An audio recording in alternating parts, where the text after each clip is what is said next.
Hello, everyone, and welcome to the second edition of the Development Dialogue series. There's been much talk about the UN Sustainable Development Goals. That's the 17 interlinked goals set in 2015 by the United Nations General Assembly. And those goals were set to ensure a more sustainable future for all. We've got 10 years to go, so to achieve Agenda 2030, how far has Nigeria come? Are we any closer to meeting this critical deadline? Well, today, the United Nations Development Programme, the federal government, and your multiple award-winning station, Channels Television, beam the spotlight on this issue as we seek to overcome the financial gap and harness key public-private partnerships for the acceleration of the SDGs. So you're welcome, everyone. It's going to be an interesting ride. I'm Ijoma Onyato, and with me is my colleague in Abuja, Terry Ikumi. Hey, Terry. Hello, Ijoma. That's right. We're also streaming live on YouTube as well. It's an all-inclusive dialogue with a studio and virtual audience, as well as distinguished panelists that cut across government, policy, and influences, and of course the private sector. It promises to be a very frank and fruitful conversation around investment and action as far as achieving the SDGs 2030 target. That's right, Terry. Frank, fruitful, and of course, what we're looking for is investment. And that's what this is all about, action on the ground. Now, before we get into the conversation from both ends, let's just refresh our memories for a moment. What are these SDGs, and what do various reports say about the efforts to achieve these SDGs? So as you can just see from here, we have 17 of those goals that were set by the United Nations, 17 of them. Just to refresh your memory, goal 1, no poverty, zero hunger, and of course, good health and well-being. Now, these are goals that are set, but where are we right now? And if you look at the report from the Voluntary National Review Report, that's the VNR 2020, allow me statistics there of where we are in Nigeria at the moment as regards poverty, with 40.1% of Nigerians living in poverty. That reflects about 83 million people. So if you look at the race to 2030, where we've got 10 years to go, and you've got 83 million people in poverty at the moment, it shows you where the work is and where perhaps the investment is going to have to go. The same thing when we look at healthcare at the moment. We have the healthcare of Nigerian citizens, particularly the poor, deteriorating, and these are figures that we didn't just pull from a hat. There are various reports that try to track the SDGs and see where we are, particularly when it comes to health. And you see out of about 100,000 births in 2018, 512 there reflect the mortality rates. That's not a particularly good figure. So when you look at investment within the healthcare sector, what should the private sector be doing? What should policymakers be doing as well? Perhaps that they should beam their eye on that particular goal. So goal 4, 5, and 6, 5 being gender. And the UN Secretary General did talk about the gains of the COVID-19 pandemic and everything that's been put in place to see that particular goal goes through. We should consolidate on that, seeing as we've got 10 years to go. But let me just ask you to cast your eye on goal 4, which is quality education. And where do we stand with that right now? 10 million out of school children in terms of primary education. So you've got 10 million of them out of school. Those who eventually do make it into school, what's the figure there? 60% of them, but then only 49% of them make it to secondary school. And then you have various initiatives and partnerships trying to talk about what to do in the education sector. When you're looking at how to map the progress of these various goals and SDGs, these are what the figures are telling us right now. Goal 7, 8, and 9. Let's cast our eye on goal 7 to do with affordable and clean energy.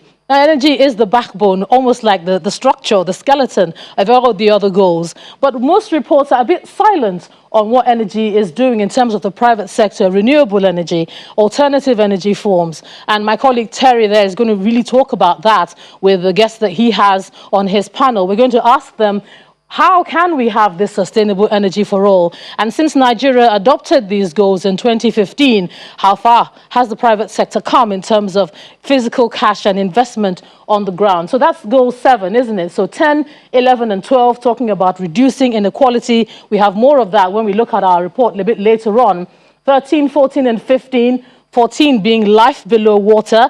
Sounds a little bit interesting, doesn't it? So Terry is going to break that down for us as well. But let's have a look at goal 16, where we talk about building strong institutions, and we talk about peace and justice as well. And what can we do without our institutions? When we look at the way that Nigeria is structured and how the various state governments and at local government level, you have different bodies and agencies all running through. How does the private sector break through that and actually achieve the kind of performance and effect that we want to have?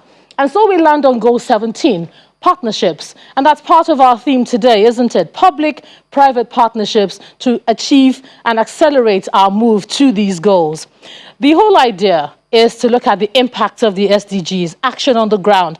And so what we did was we took a trip and asked, what is the impact and what is the action that we see on the ground? So we're going to ask you to take a look at this, and then Terry will be able to get a word in after we've given you a bit of an overview, and then our conversation is going to kick in. Stick with us, we're just getting started.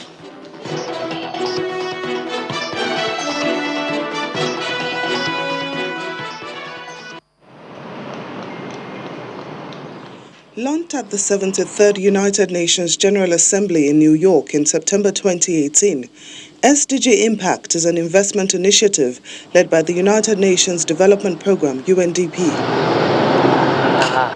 Its primary aim is to help channel private investment and capital to meet the vision of the Sustainable Development Goals, SDGs. It also forms part of the UN Secretary-General Antonio Guterres' vision to find innovative financing for Agenda 2030 and the Sustainable Development Goals. For a new push by the international community.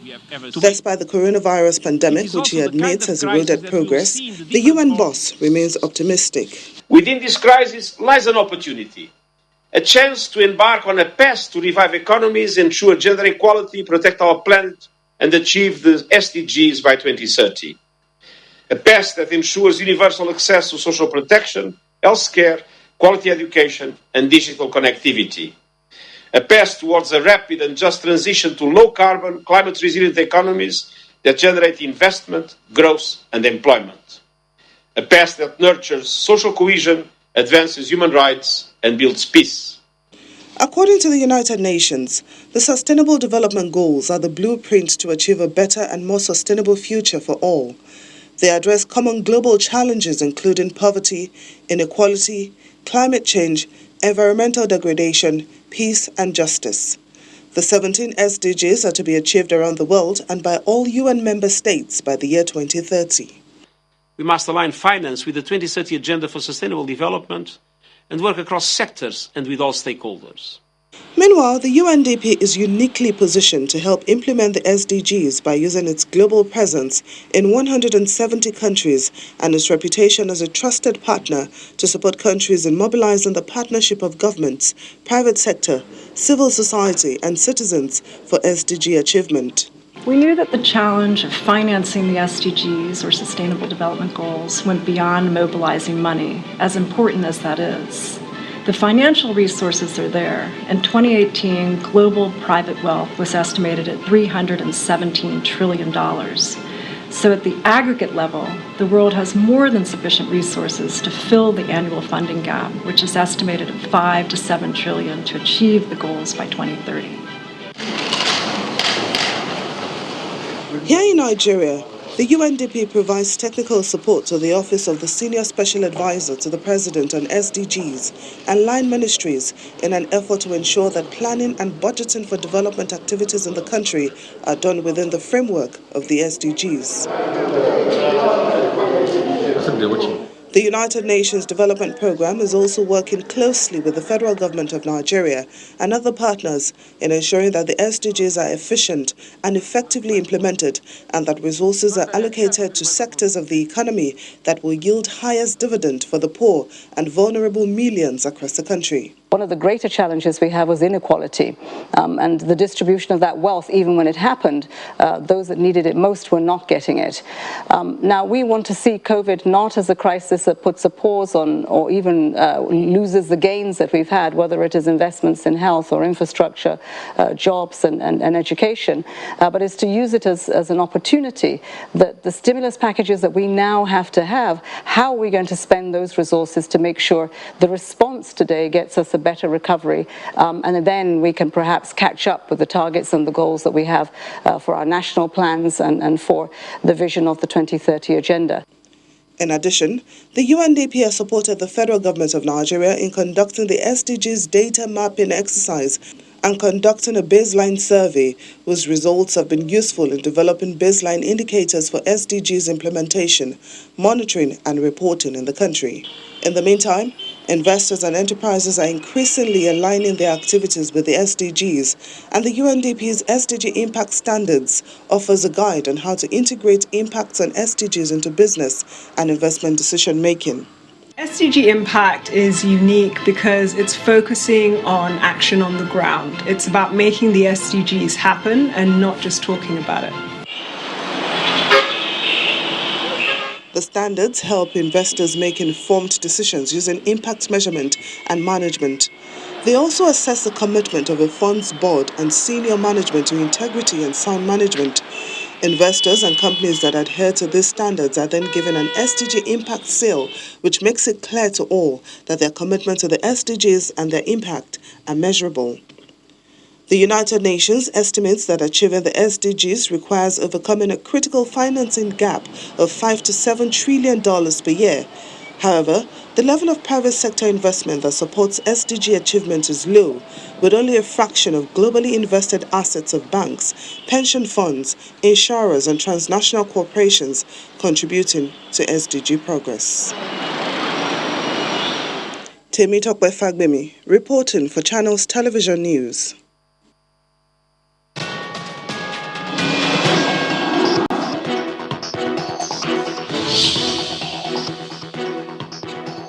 All right, so that's a look at where we are right now. Biggest takeaway, we must make the SDGs happen and not just talk about them, right, Terry? So I'm going to hand over to you, Terry, to make it happen by starting the conversation from your end. Terry.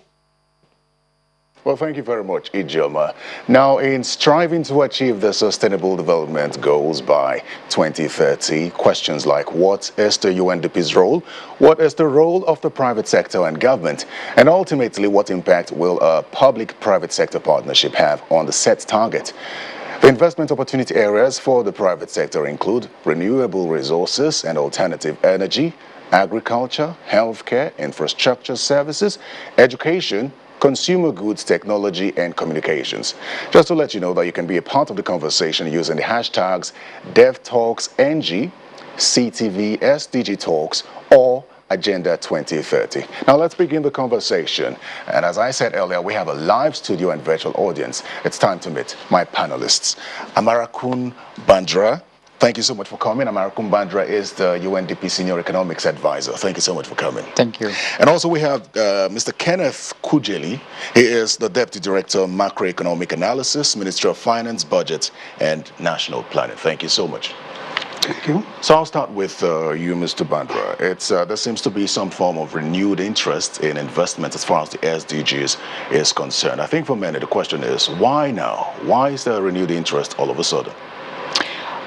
Well, we all know that Agenda 2030 was approved by the UN General Assembly in September 2015 as a blueprint for a better world for all of us in a sustainable manner. Now, if you look at the Sustainable Development Goals and compare it with the MDGs, it is a much broader agenda, and also it is complex, interrelated. So what it means is that the investments required to achieve these goals, 17 goals that you mentioned here, by 2030 is huge. If you look at the global level, the investment requirement, additional investment required to achieve these goals is about $2.5 trillion. That is not a small amount by any means. Now, in the Nigerian context, it can be about 10 billion a year additional, in addition to what we are already spending. So this is not a small task, as I said. A huge interest is there, but huge efforts are also needed.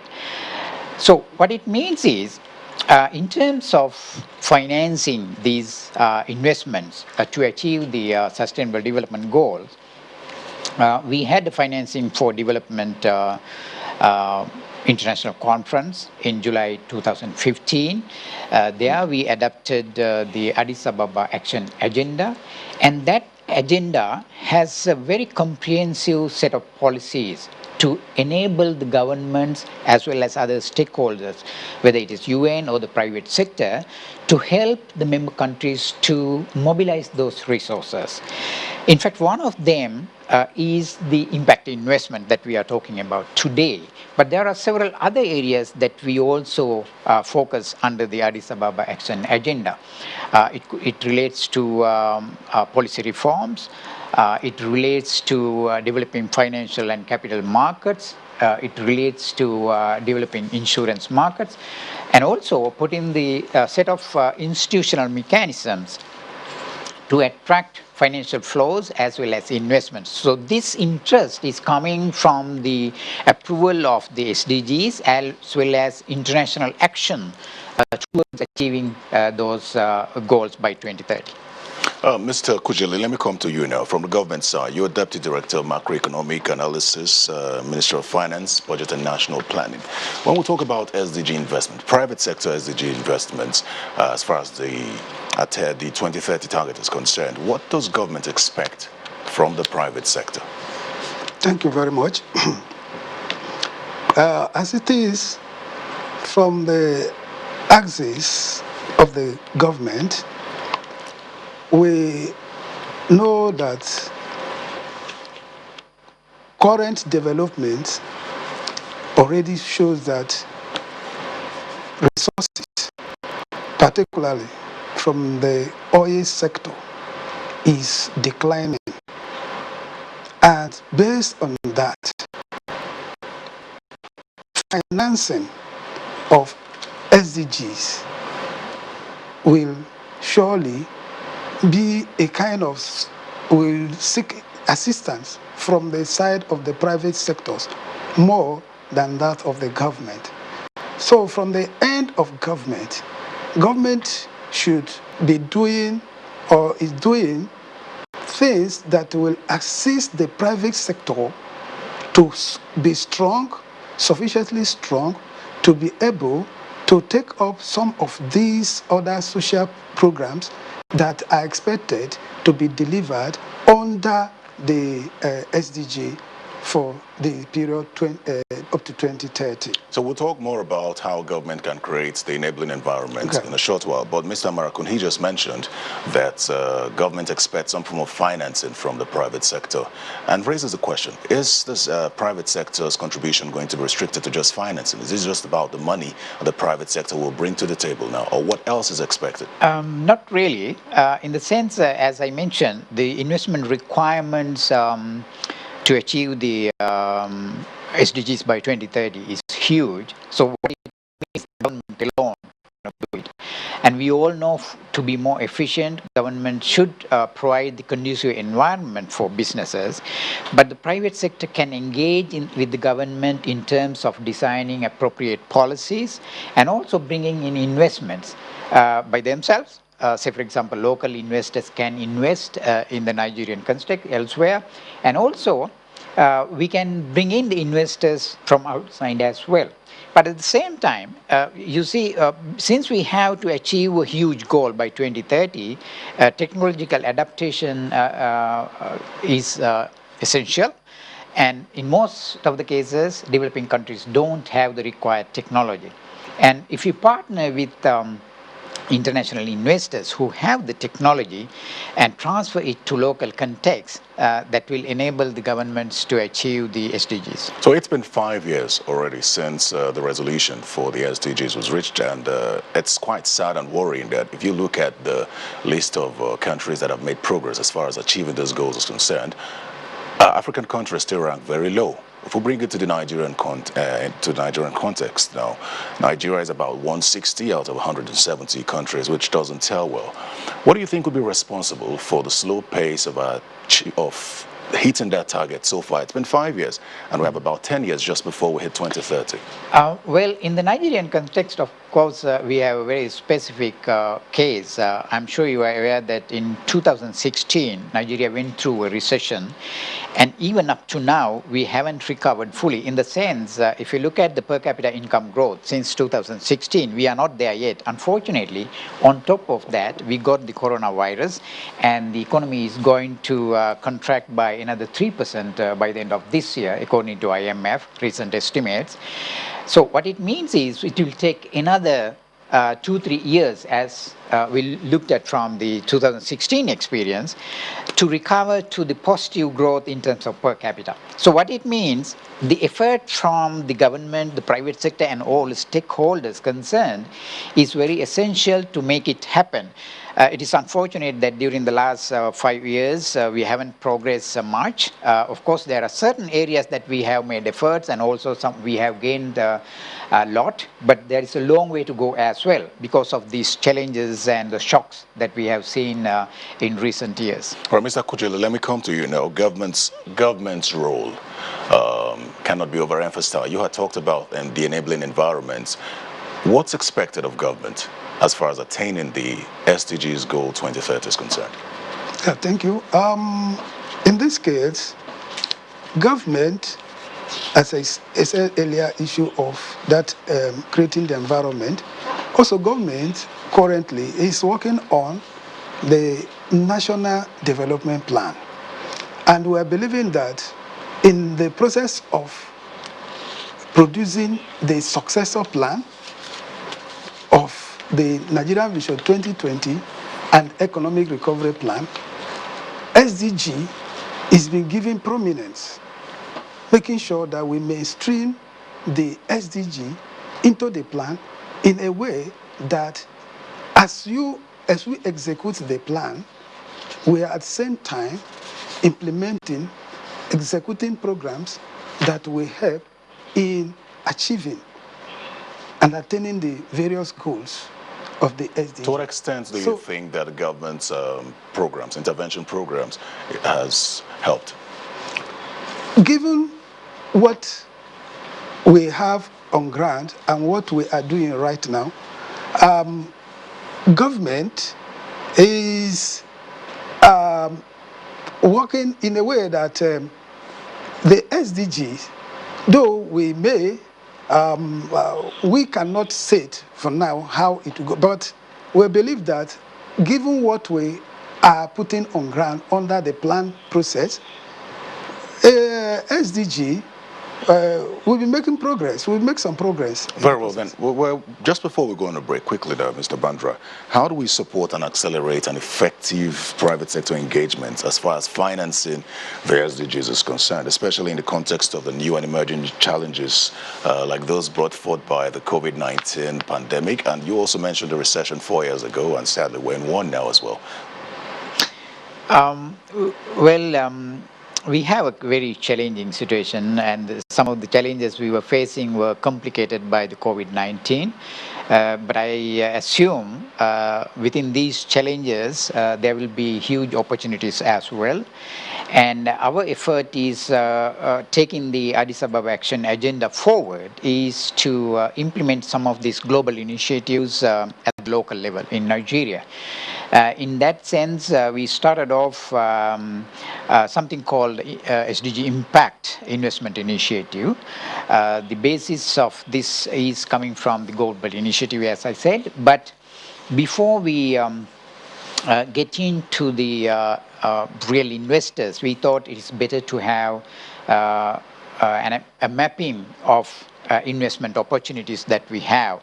So we went through all the government documents, policy strategies and all to have a desk review of the opportunities in terms of looking from priorities and all. And we had some consultations with the government ministries to identify and prioritize those areas. And then we also had consultations with the private sector investors to understand the marketability, the priority areas, the size, the profitability, some of the challenges the investors might face in undertaking these initiatives.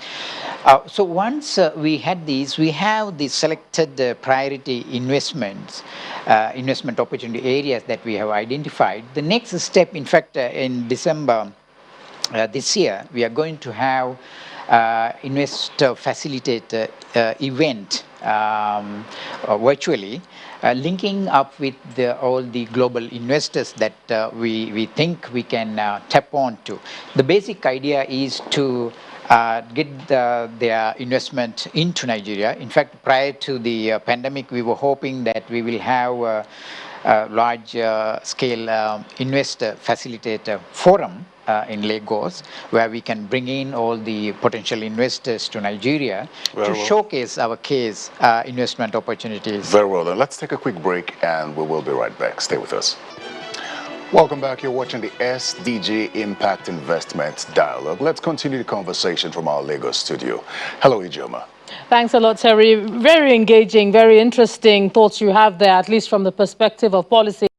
Now I'm going to look at the perspective of partnerships, but looking at the private sector. Don't forget to be part of the program. You can use hashtag DevTalksNG, hashtag CTV SDG Talks, and of course, hashtag Agenda 2030. Now let's just kick into it from this end and introduce here with me in the studio, I have the Vice Chair, Impact Investment Foundation. He's also the Regional Director of the Ford Foundation, Mr. Innocent Chukwuma. Thanks a lot for joining us for this dialogue. Thank you for coming in. Thank you for having me. And also joining me virtually, I have Partner and Director of Dalberg, Ms. Nneka Eze. Thanks a lot for joining us, Ms. Eze.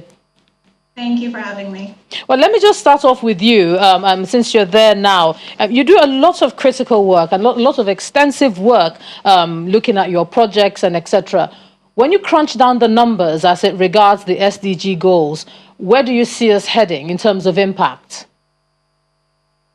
I think the data you all shared was very, very informative in terms of where we are. We are very much off track, in my perspective, in terms of really achieving the majority of the goals. So those are things like the number of out-of-school children in Nigeria is the most in the world. We have the largest number of people living in abject poverty in the world in terms of absolute numbers. So there's a lot of work to be done. I think the recent protests that we've seen really highlighted some of the challenges with peace, justice, and strong institutions. And I think the representative from UNDP highlighted some of the questions about, okay, what does that mean for the path forward? I think in a way, COVID-19 was likely maybe a shock that we needed to help really focus on these issues. And one of the reports that I did earlier in the pandemic period said that the COVID-19 pandemic would really help to spotlight some of these challenges that already existed in Nigeria. Of course, we were just coming out of the recession, as was mentioned, and now the question is, what are those investments that can be made both from the government side as well as the private sector side to really get us on track? I think the timeline is quite short and there's a lot of work to be done. There's a lot of talk around the fact that COVID-19 put a spotlight on key issues and challenges, but has there also been the same level of action to say, now that we know what these problems are, as they've been highlighted by COVID, now this is what we're going to do to meet the deadline? I think what's been most interesting is the community-based responses, really noting that government resources are limited. How do then private resources come into play a role? So we've seen a number of initiatives that are not necessarily impact investing focused, but helping to lay the foundation for hopefully some investment moving forward. So things like community-based food banks and initiatives, things like ensuring PPE, is being distributed across different communities. I think those things definitely make me excited about that potential for impact investing, to see the community engagement and the level of investment from private sector as well. Okay, I'll come back to you, but let me come to you, Mr. Chukwuma, just to get your opening thoughts. You've heard from the policy side and obviously from the private sector side. What do you make of how far we appear to be falling in meeting this deadline? Yes, Nneka highlighted, we are quite, we were actually off track before COVID-19. Now that COVID-19 has, in my view, doubled or tripled the off-tracking that we need to address, And as Chinua Achebe said in his famous novel, No Longer Artist, it doesn't matter how fast you go, so long as you're headed in the wrong direction, you're bound to come back to ground zero and start retracing your steps. And what do I mean by that is that for long, we have actually operated as a country without, comprehensively defining what are our impact narratives. What do we want to achieve as a country beyond agriculture, which from the time we were born till now, we've been hearing about government incentives and all of that, and predominant population of Nigeria still trapped in subsistence agriculture. If you step away from agriculture and ask ourselves, what other incentives, what other deliberate steps have Nigeria taken to drive education, to drive healthcare, to drive affordable housing, and all these SDGs that we read about, you find out it's minimal. Every other year, the National Investment Promotion Council publishes this report about incentives, and you find out many of them are in the agricultural sector. If you take about education, where NECA highlighted that we have a huge opportunity, and also healthcare, you find out for somebody to invest in healthcare, the minimum the person requires is the health insurance coverage of the country, because people have to pay for this service. Yeah. In Nigeria, we have less than 10% of our people covered in healthcare insurance, which means that if somebody is ill and goes to a hospital, the person will not be able to pay for it. And if that hospital is a private sector enterprise, they will have to have revenues, which is why we hear all stories that people were left in the hospital, they were not attended to. So yes, we have huge opportunities, but we need to incentivize them. In the education area, we need to invest in online education. Right now, with over 10 million people, they can be educated in 4 world institutions. We have to find a way of piping learning to them, and not just learning English and maths. I mean, if I'm a pastoral, I belong to a pastoral community, English and maths may not be my primary requirement. I need training in animal husbandry and innovation in radio, use of radio to educate me as I move my cattle or sheep from one community to another. What are the latest equipment that are available? What are the latest incentives? What are the latest diseases that I need to, be conscious of? The same thing across the board, affordable housing. People, I think one governor was saying a few years ago, we talk about affordable housing. We also have to talk about affordable capital.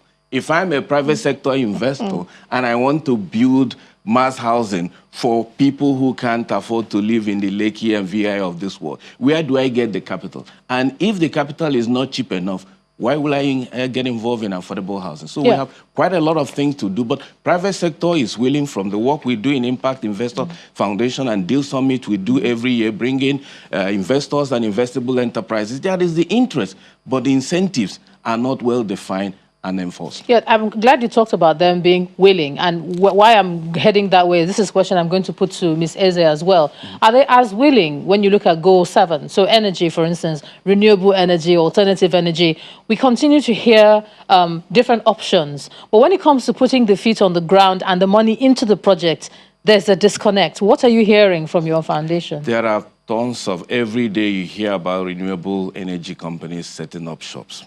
The incentives government talk about is in the, if you are talking about solar energy, is in the cells themselves. But when it comes to battery, which is the critical ingredients, if you are importing panels, you get a duty-free waiver and all of that. But the main cost item is batteries. There is no duty-free on battery.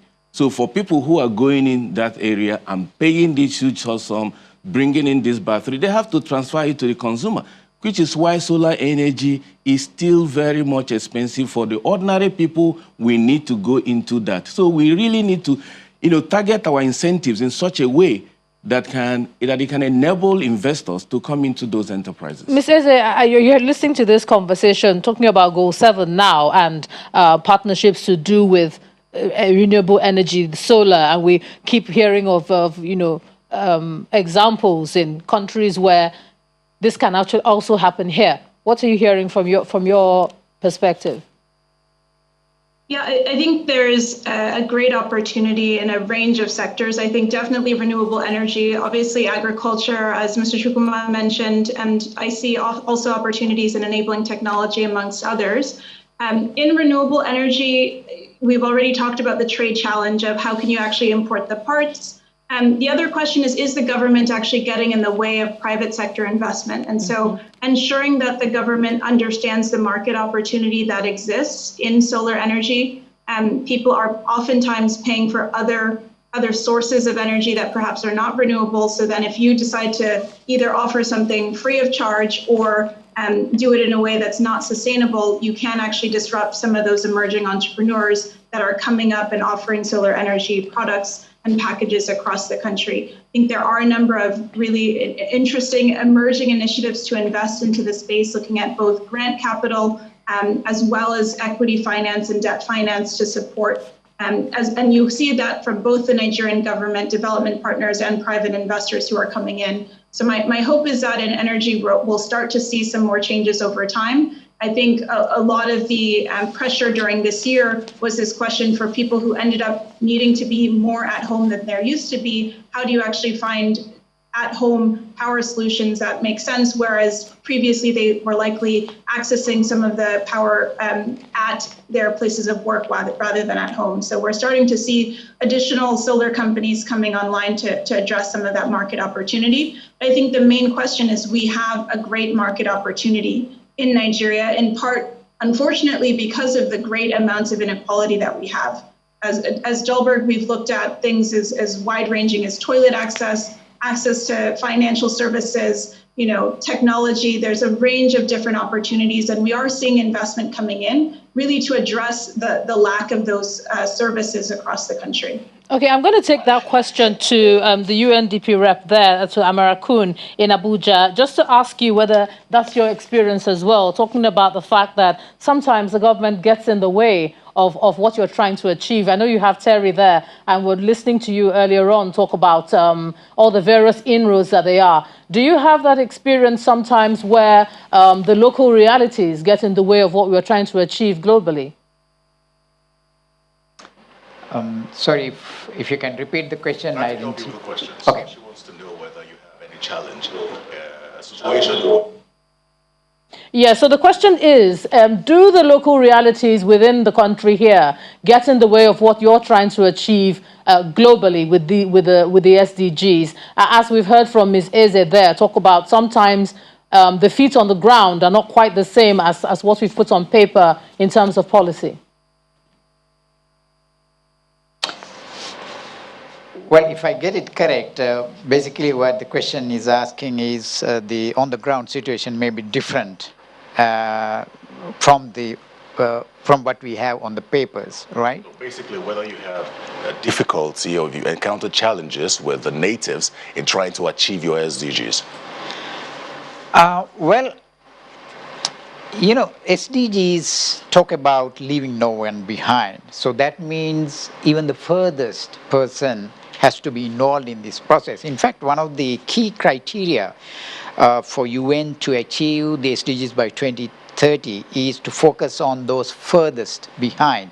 So in that sense, the idea of having the natives involved in the whole process, whether it is the national level or even at the state or even at the village community level, we need to focus on those as well, because the gap is because of those gaps within those communities, the people in the rural areas, people in the furthest areas.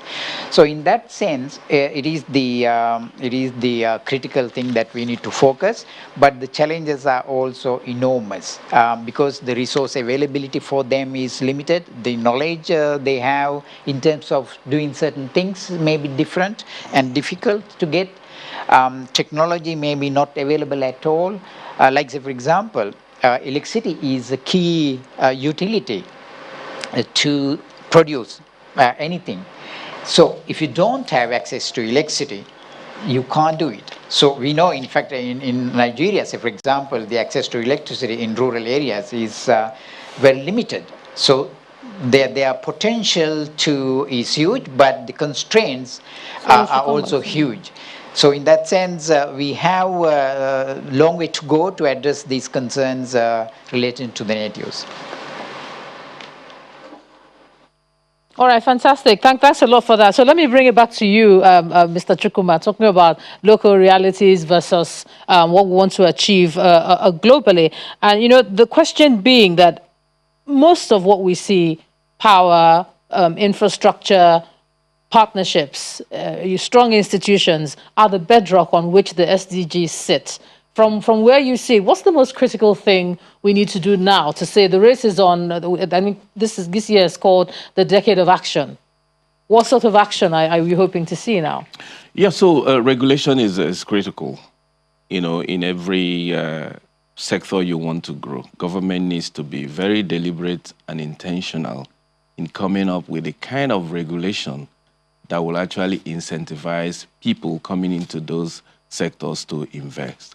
But the reality is that on many occasions, regulation goes rogue. So you have rogue regulators that are actually impeding investments in sectors that that we want more investment to go in. Another one is the critical infrastructure. Take, for instance, all the opportunities in terms of private sector investment that are coming on the back of COVID-19 require strong broadband penetration. And in many countries where you have witnessed significant growth, governments spend some of their money to lay the infrastructure, whether it's fiber optics. And we have had opportunities when we licensed the telecom, the GSMs. We raised the first licensing, we raised almost $1 billion under President Obasanjo, which we should have plowed into, laying these cables. The cables, the marine cables, are all in VI here. So it's the last mile of taking it across the country. And what did we do with that money? We shared it between the federal and state government. So we're talking about online learning. It feeds on the back of a strong internet infrastructure. We're talking about online shopping, which is another growth area. Many businesses now are going online. It requires significant investment. And on the back of online investment is strong logistics, movements, goods that are ordered needs to be moved across the country. You look at our road networks. I was watching the program earlier on petroleum, where people were talking about how long it takes a tanker load of petrol from Lagos here to go to the four corners of the country. Yeah. So all those costs are going to be added on to the end users. So yes, private sector need to step up, but governments need to play its own role. And one can go on, but it requires really, really sitting down. At times, government sees private sector operators as interlopers. But this is an economy that is dominated by private sector. If we look at the over $500 billion this thing that our economy has been assessed, government contribution there is it's about 8%. So the other ones is controlled by the private sector. And yet they are not always in the room effectively represented to add their own voices. So if we want them to ratchet up their investment, we need to treat them as partners, address their needs, see them as irritants that are always coming to disturb. So we've since been joined by the Special Advisor to the Lagos State Governor on the SDGs and investment in the Office of the Sustainable Development Goals, Ms. Sholakbe Hammond. Thanks a lot for joining us. I know it's been a tough one trying to get in, but you did make it. So thanks for that. So this really belongs to you. It is your alley, your forte. So I know you've been listening to the conversation backstage, and just tell us, in terms of impact, how do you see it from your office? And thank you very much for having me. Very excited to be here. In terms of impact of the SDGs and the role of the private sector in that, I think Mr. Chukwuma is exactly right. We need the private sector. So in Lagos, we embrace the private sector, and I think it shows. I think it's one of the reasons why Lagos has been able to progress dramatically, way beyond what even the government can do. And we continue to engage the private sector from a development perspective and from an investment perspective. And that's one of the reasons why in Lagos, we have actually put them together in the same office. We've mainstreamed the SDGs, we've made it front and center because it's our lens for looking at investments. And so for us, it's extremely important. As you said, I've been listening, along with the program, and I've heard all that has been said with regards to impact. And yes, it's not a great place where we are right now. But for me, I'm hopeful. So first of all, almost everything that comes now, everyone's talking about how it impacts the SDGs. And I think that's the first step. We need to really mainstream this whole thing and have this be a lens that everyone is interested in and passionate about. And the second thing is then the collaboration piece, which is why we're here today, and the role of the private sector. As Mr. Chukwuma has said, there's very little that the government can do to achieve those goals. If we take all the money Lagos is going to make over the next 10 years and put it together to achieve one goal, it won't be enough. And so we really do need the private sector. Yeah, but let me ask. Yes, you say you do need them, but you find that there's a bit of a foot drag. They don't actually take the lead as you would want them to. Is it a fair comment when you hear them say, yes, private sector investment is investment. It isn't charity, and it isn't just about doing a good deed. So they actually need to get something out of it. Is that a fair comment that you hear? It's not only a fair comment, that's actually the perspective I welcome. And it's possible that I'm biased because I was in private sector up until a year and a half ago myself. But I think that is the sustainable path to growth and progress. Years ago, the focus of business, and I remember when I did my MBA in 2009, the argument was profit maximization is the role of business. So for businesses themselves to have evolved to the point where business is being seen as a force for good is actually a dramatic amount of progress.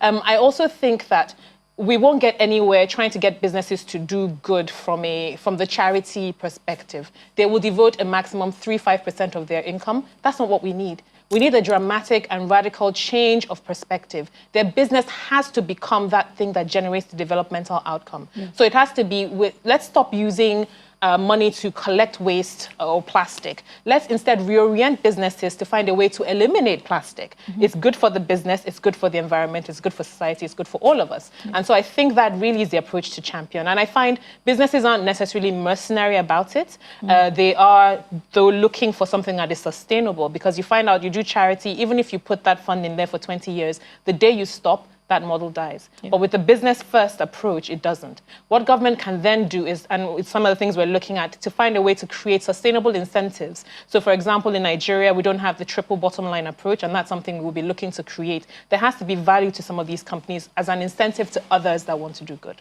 All right, so let me take you to Ms. Eze. I know we have her, Ms. Eze, there virtually. Just from what Ms. Hammond has said, there are no quick fix solutions, and this really should be incentive-based. Looking at your crystal ball, as she's done, what sort of incentives would you think private operators like yourself would need to actually realize that the clock is ticking? And I don't know. What do you think?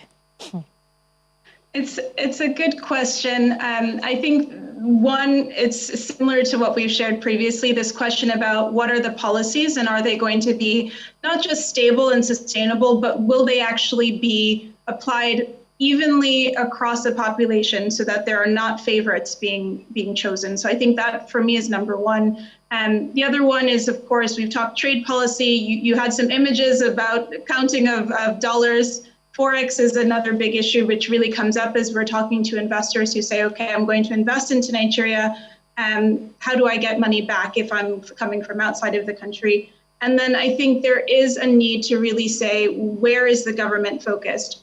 Is it really listening to the youth who make up significant portion of the population, more than 60% of the population, as we've seen in recent months, given the protests? Do we really care about what's happening to our youth and what is going to happen to them over the course of the next 5 and 10 years? And then women, for me, I think is the other question. What is the government doing truly to support women? And that's both in terms of initiatives like Elect Her and others who are looking at getting women into public office, but then also this question about how are women being excluded across the range of different SDG goals that we care about. So I think there's still a lot of work to be done. On the private sector incentive side, I think what I've seen in Nigeria over the many years that I've been working in Nigeria is that there is an inequality in how those incentives are applied. So I would be quite concerned to see incentives that are, able to be manipulated, as Mr. Chukwuma had referenced previously. So there's a question about what are those appropriate incentives that might drive private sector investment, I think things like having first loss guarantee instruments like we've seen from InfraCredit and infrastructure are already helping to unlock that potential. We're seeing institutions like the Development Bank of Nigeria investing in these types of guarantee facilities. I think those can definitely help. And if we could find other ways to pool capital, as we've seen from initiatives like LSETF, we can see other initiatives like that coming. I think that will very much help, especially addressing issues like the high interest rates, like the high risk of investing into the market, and then of course this question about foreign exchange. So I think initiatives like that are much more interesting than potentially policies that could pick and choose the winners rather than have a level playing field for all. I know we're going to have to take this back to Terry very quickly, but very, very quickly, let me just ask you, Ms. Hammond. She talked about inequality in terms of how these incentives are applied. Is that what you see as well? Quickly now, because we need to take a quick break. Yes, so I think it's a general problem that we're all working to address. So inequality, again, from do you focus on the top few businesses or do you find a way to include the smaller businesses? How do you support women and children? And I'm very happy that she mentioned LSETF. As she said, it's institutions like that that we need to create. We need to create something similar for agriculture, something similar for technology, which we have. We have the Lagos State Science Research and Innovation Council, and we have the Lagos Innovates program also under LSETF. And I think it's very much work in progress, but I think for sure the Lagos State government is listening and creating those structures that we want to see. All right, thanks a lot. Now, you see, this dialogue, this development talk we're having is not just a talk shop. Much of what we're going to say is going to be implemented very soon in a different line. We're going to take a little bit of a quick break. Remember, you can join on Twitter, join this conversation. We'll be taking some of your comments on the other side of the break. We'll roll back to Terry, and then we'll just continue to flow from there. Please stay with us. Welcome back. Making the SDGs happen, not just talking about them, and that's what this dialogue is all about. But we've been having a very interesting conversation in Lagos and in Abuja as well, from the perspective of policy and also from the perspective of private partnerships, investment, putting your feet on the ground, and then putting your money in those critical areas where the SDGs have focused on. At this point, I'm going to have to thank the Impact Investment Foundation Vice Chair and the Regional Director of Ford Foundation, Mr. Innocent Chukwuma. But before I thank you, just your quick last word, very quickly now, as you leave us. No, it's just to thank you guys for the opportunity of discussing this issue, because we need more programs like this. The SDGs ended with partnership, and partnership requires real partnership and sitting down. What we say to each other may not be unsavory, but the whole idea is to get to a place where we'll all understand that we're in this together. It's not an either or. All right, thank you so very much, Mr. Chukwuma, for joining us on this. From that point, I'm going to cross over now to Abuja, where I have Terry Ikumi. Terry, what's your feedback on everything that you've heard from this end, from the private sector, talking about sometimes inequality in how these incentives are applied and maybe sometimes obstacles with the kind of work that they try to do? Terry? Thank you so much, Ijoma. Just before I respond to that, just to let you know that I have a very interested audience here, full of young people who have given who have some interesting reactions to some of the things that you had there. And I think your conversation is very apt. I think the one on the issue of interference by natives to development is very important, and I think it's something that should be emphasized repeatedly. It's a stumbling block to development at the lowest level in Nigeria, as far as we're concerned. Now, just to let you know that you can join the conversation using the hashtags DevTalksNG, CTVS DigiTalks, or Agenda 2030. Now, let's go to my audience. Now, let's get questions and feedback from the audience. Beginning with Adedeji Adeniro, he's the Director of Education, Governance Research, and Senior Fellow at the Center for the Study of Economies of Africa. Please go ahead. Thank you very much.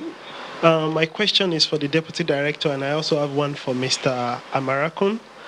So to the Deputy Director, there is this tendency by government to be selective or picking winners among the private sector in terms of relaxing regulations and the rest for. So, and this lack of level playing ground among actors is a major issue that private sectors participants are facing. So if we are to encourage private sector investment, how do we also ensure level playing ground from everyone including both domestic and foreign investors when it comes to this. So how do we ensure that we level this playing ground? And for Mr. Amarakun, you mentioned and you passionately argue for more private sector investment, and which is good, but we also see in recent times the tendency for private sector to prioritize sovereign debt, I mean borrowing to government, which is a good thing, but in the recent case of Zambia debt default, we also see some of the problem emerging out of private sector debt arrangement. So my question is, some of these challenges in terms of prioritizing public sector debt and the issue of debt crisis that is beginning to emerge as an important issue in Africa. How do we manage this importance of private sector investment with African sustainable development in the achievement of Agenda 2030? Thank you very much. I will let Mr. Kujili respond quickly to his question. Yeah, on the issue of level playing ground, I think that is a very important aspect of development generally. Government is government for all. And whenever there is any issue of whether it's waiver or providing environment for private sectors to participate in whatever government is handling, government has a policy, and within that policy there are rules, there are specific guidelines that has been provided, and it's expected that whenever anyone is able to provide the requirements that that condition requires, government would allow such a person to benefit. So I think government would not be playing a kind of a situation where some will be placed at advantage or not. I think it has to just do with being able to provide the relevant requirements. Very well then, Mr. Bandra. Thank you. We also have these concerns, as you have seen, since the debt relief provided to all developing countries, especially in Africa. We have seen an increase in the debt levels in some countries, of course, to unsustainable levels. Nigeria is not there. But what we see is that debt increases, or the inability to pay debt becomes a problem when the economy doesn't grow. Because, if you look at it from as a percentage of GDP, if the GDP doesn't grow, the debt level increases, right? So one way is to increase debt level. Secondly, why you want to borrow? You borrow because your resource requirement is limited. Your revenue is less than the expenditure, right? So expenditure increases, and revenue may be increasing at a slower pace, so debt accumulates, right? So two solutions to that is increase revenue, whether it is through tax reforms or tax administration, putting stops to loopholes, or closing all these loopholes, leakages, that is matter. And then expenditure management is also critical. So that way we can manage the potential to increase debt. Secondly, I have seen in most countries, you tend to borrow for unprofitable projects, regardless of whether it is social benefit or economic benefit.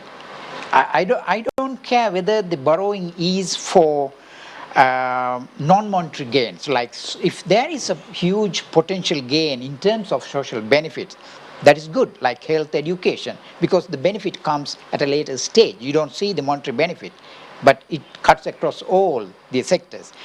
So if you have seen these borrowing patterns in most countries, those are white elephants in most of the cases, right? I think that we have to stop. The second issue related to that same question is you borrow at sometimes rates that are exorbitantly high compared to, say, market rates, right? If the market rate is, say, 6%, sometimes you tend to borrow at 3%, add another 3% and borrow at 9%. We have seen it in some countries, and that 3% is waste, of money to the government treasuries. You know, another thing he mentioned was private sector choosing to rather lend money to government. What impact does that have? There are two sides to that story. One is if private sector has huge amount of money, rather than investing in more profitable ventures, you put in a safe haven like government treasuries. That happens, right? Somebody has to pay the government as well if the government wants to borrow. I'm not saying borrowing is a bad thing, but you have to manage it carefully. Looking at the return you get, whether it is economic or social, as I said before, right? So if the government wants to borrow from the market, especially if you are borrowing from the domestic market, somebody has to be willing to give that money. So private sector is one, whether it is private companies or institutional investors or even the general public buying those treasury bills are the ones who are contributing. But the other side of the story is that if the private sector is heavily lending the government instead of investing in more productive investment, there is something is wrong in the system. All right, let's get one question from Bright Jaja, who's the CEO of iCreate Africa. Then we'll take one from Joseph Ishaku, who's a research consultant at Belema Aid Foundation. I have questions for you as well. Okay, thank you very much. My name is Bright Jaja. I run a company that is focused on human capital investment. And when you talk about investment, it's one thing that we deal with every single day when we try to get, especially foreign investors, to come into the country to invest in some of the businesses here. And you've just mentioned some of the problems, which is, I mean, we live in a country where for the past 5 years, we've actually borrowed more than we've actually gotten investment. So how do you want to, and also another thing, I was going to ask you that, but I think I'll just put that to you.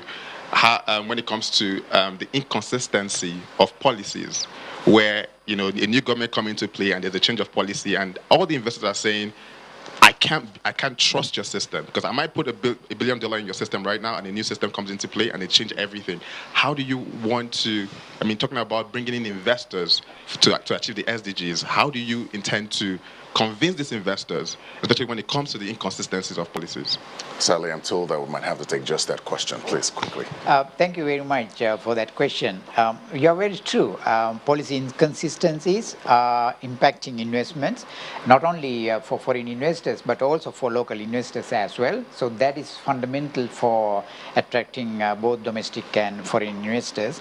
But we need to look at from a different angle as well. Say, if you want to attract either a domestic investor or foreign investor, in particular the foreign investors, they don't look at purely one country, right? A particular country, right? Unless that is the destination they want to go. They look at all these options. They might compare Nigeria with, say, Ghana, maybe South Africa. That is where the environment, investment environment comes into play. Because they all these calculations, they do all these calculations in terms of return they get, as you said, whether it is safe to take the money back, whether you have a return, and whether you can repatriate the profit, all these concerns come. Now, let's look at Nigeria's situation in terms of doing business. Okay. Nigeria, of course... Sally, I might have to pause you there and take your closing statements just so that we can continue the conversation in Lagos. Let me start with Mr. Kujeli, please. Closing statement? Yes, please. All right. What I want to state is that government is currently working on development plan. And that development plan is already mainstreaming the SDGs. Okay. And with that, we believe that when this new plan is implemented, we'll be able to address the SDGs. In 30 seconds, Mr. Badra. Yeah. I feel Nigeria has huge potential. Enormous potential given this economic size as well as the population size. But the country needs to do more in terms of putting in place a conducive business environment to attract both domestic and local foreign investors. Thank you so much. I'd like to say thank you to you, Mr. Marakun Bandra, the UNDP Senior Economics Advisor. Thank you so much for coming. Thank you very much. And also Mr. Kenneth Kujeli, the Deputy Director of Macroeconomic Analysis, Minister of Finance, Budget and National Planning. Thank you for coming. Thank you. Let's continue the conversation in Lagos. Back to Ijoma. All right, thanks a lot, Terry. Very interesting one there, particularly when the gentleman was talking about the government's development plan. I had a number of reactions here in the studio, and so we'll get to that when we do our feedback. As you can see, I've been joined by the co-chair of the Private Sector Advisory Group, Mr. Bolaji Balogun. Thanks a lot for joining us. Thanks for coming in and doing this as well. So he was talking about the government's development plan. Add that to your initial reaction to all we've talked about today. So I think the first, message that comes out very, very clearly today is really the recognition that this needs to be achieved through a very substantial partnership between public and private sector. What is pretty clear is that government doesn't have the wallet to a large extent to deliver on many of these objectives. And the government wallet and fiscal space is getting tighter and tighter all the time. So you're going to need substantial pockets of private capital to come through. And the reality of it today is that the private sector recognizes that it cannot be focused on profit alone. It needs to be focused on development. You cannot live in an environment where there's so many young people, in an environment where there's so many poor people, and not be focused on Nigeria's attainment of the SDGs. The SDGs really provide us an opportunity to build a very substantial, low-carbon and resilient, future for this country, and an environment really that creates opportunities and jobs. And when you and I think about, NSAS and the recent crisis that we've just had, it's really a cry out about the lack of opportunities for young people in this country. This is the first time probably in our history as a country where a young person that has ability, that doesn't know anybody, doesn't have a chance. And that's really what government is meant to be focused on. The other key message to my mind that government needs to think about when we think about development plans, and maybe it's a generational issue, but we have a problem of a lack of urgency. If it takes us a year to do something that we could do in 90 days, then in that year what has happened is we have added another 2.5 million people to our population. And our economy is growing slower than population is growing. So urgency is really, really important. And it's about recognizing that we have to create opportunities fundamentally in two areas. And if you do so in those two areas to a large extent, Nigeria's entrepreneurial talent and capacity will do the rest. Yeah. And it's firstly to develop our infrastructure.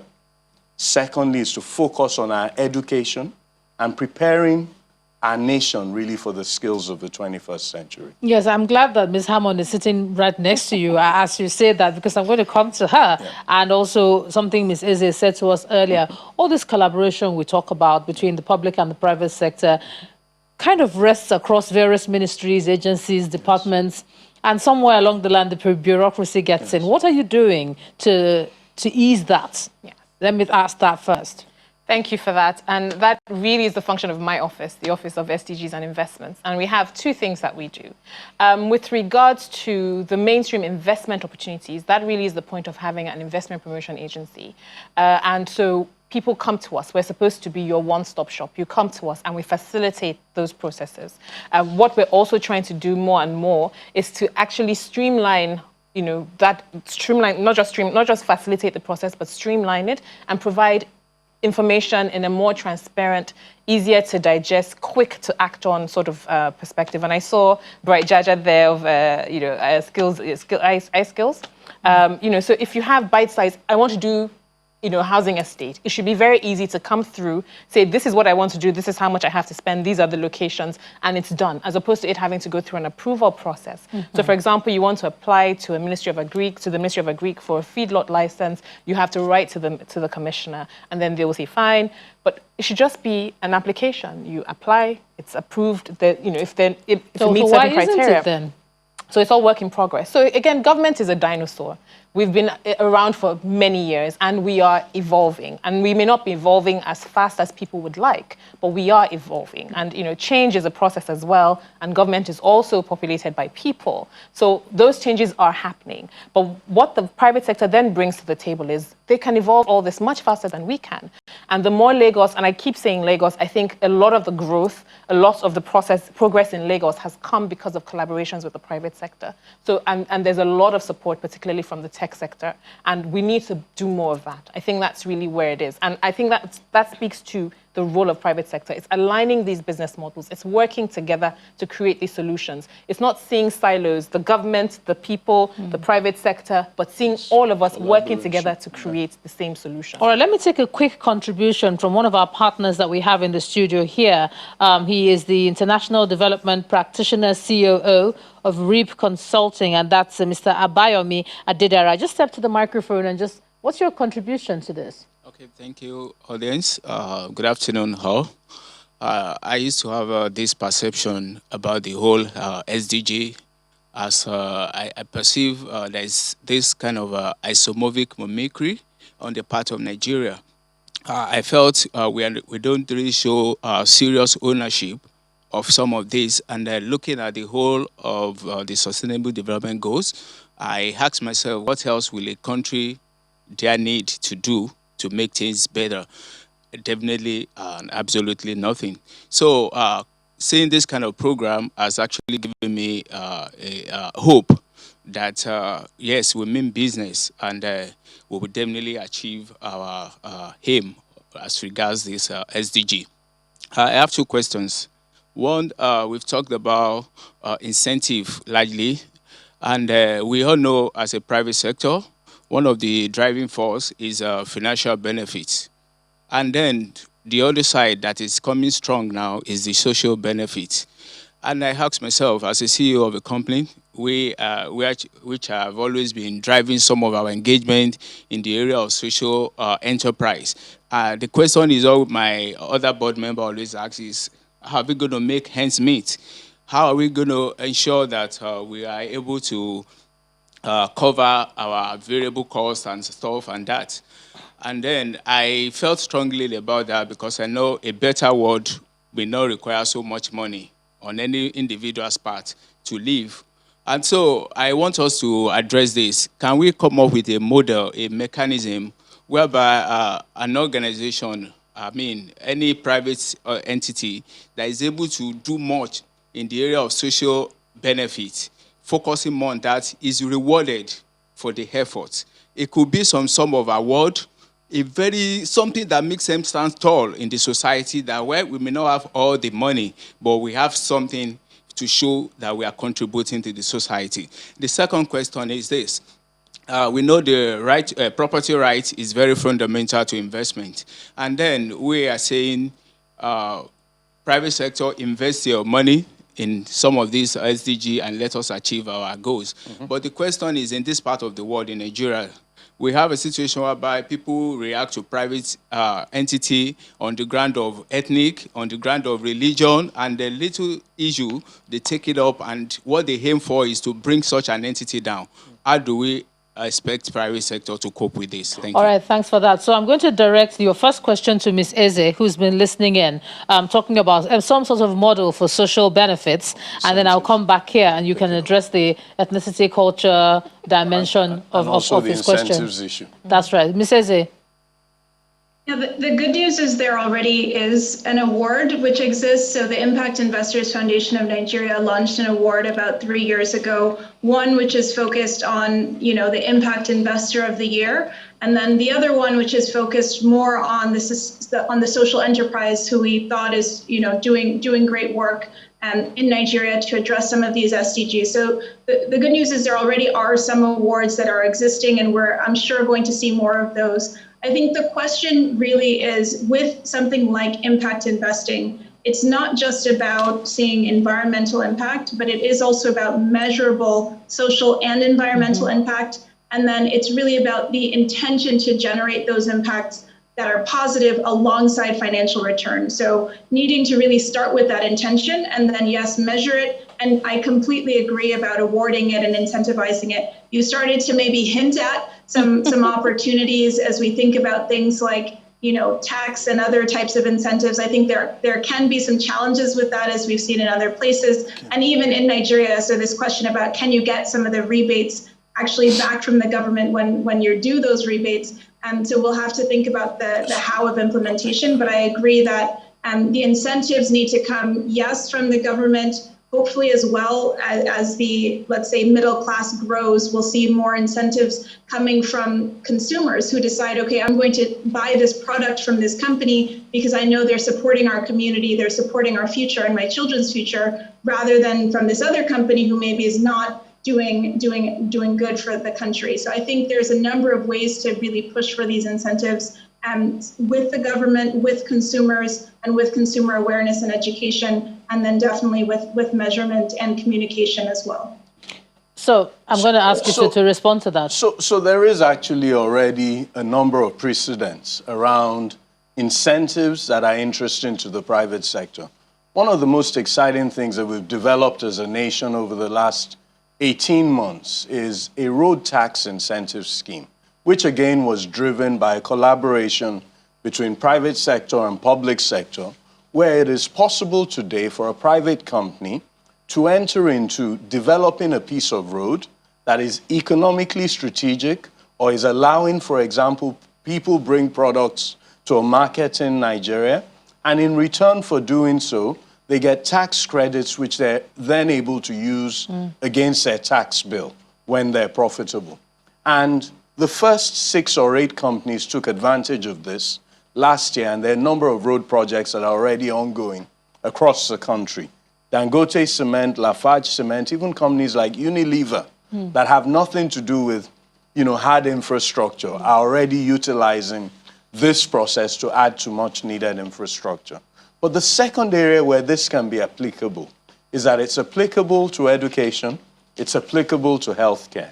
And there's a very significant initiative which the private sector advisory group is working on with the Federal Ministry of Finance, you know, the Federal Inland Revenue Service, and the Federal Ministry of Education, where we're trying to create a program for regenerating basic education across Nigeria. And this program is basically based on our recognition that some of the biggest companies in Nigeria pay significant tax bills.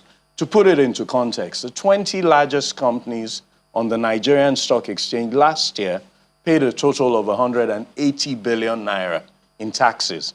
That 180 billion naira is substantial multiples of what has entered basic education in Nigeria over the last 5 years.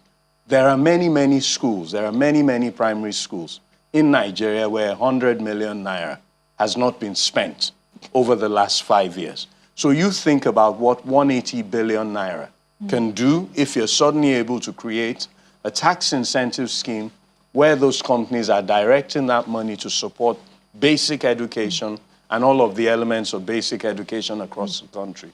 So these are some of the initiatives that are coming out of the collaboration between public and private sector. So I'm going to leave it to you to take the second bit of his question when he was talking about the ethnic challenges and realities, our cultural challenges and realities, because that argument is there, that sometimes when you look at global goals, they don't actually look at the local realities and that factor of looking at us in the face. Okay, so I was really hoping to dodge that bullet. No, you're not going to dodge that. And I'll help you a bit. The reality is that money and capital, you know, has no color. Yeah. You know, money and capital has no bias, right? Money and capital go where there is opportunity and where people create the right enabling environment. And once we understand that, then in the same way, when businesses invest and so on, we need to recognize that investments not only create profit for the owners, but they also create a whole load of other benefits, which are important for all of us. Those investments create jobs, which in a country of many, many young people is the first important thing that we must be focused on. Those investments create sometimes infrastructure, which in a country where The country doesn't provide infrastructure. It's private businesses, more often than not, that are bringing their own power, bringing their own water, bringing their own security, you know, sometimes bringing a lot more than that. Those investments also are often focused on their carbon footprint. So many responsible businesses are focused on how are we reducing carbon emissions. Again, very, very valuable for the future of the country. And we basically need to recognize that if you're going to develop a poor country, you are going to have to embrace with capital, and that's all of us. And that sometimes means that some of the destructive events that happened post the unfortunate events of October 20th last year really harm all of us. Yeah. We are all the loser, you know, for those events. So if you're dodging that one. No, I'm actually, no, so it's hard, but I think it's important that it's said. And I think you've hit it on the head right from the perspective of capital. But I think as people, we really do need to look at ourselves. And I get it.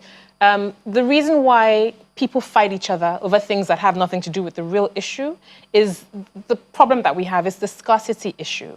If people had enough, they wouldn't be fighting each other. But it's the red ocean thinking. What needs to happen is, and I think it's really true, we need to have a values referendum. We need to agree on who we are. We need to take a hard look at ourselves and say, and fix and address some of these hard questions, which we all know are there, the elephant in the room, and we never want to talk about them.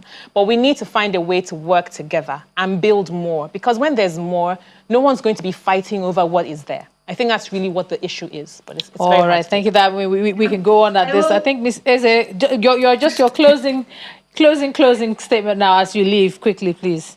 Yeah, I would just disagree about capital and bias. I think we've seen over and over again that capital systems historically do have significant amounts of bias. And if we don't really bring in these new thinking about the future of our country, the future of our world, we are going to see many of those systems break down, as we've seen in part due to COVID and in other countries as well. So I would say that bias is real in capitalism, and it has excluded and continues to exclude the majority of the population in Nigeria. We're really talking about 80+% of people living in poverty. And so I think the systems are biased in a way against people who are living in poverty. And we now need to say, what are those systems that can really appropriately invest in the huge market potential that exists, the huge market that already exists, as people are finding other solutions to address things like access to water, access to toilets, access to food, access to technology, access to education.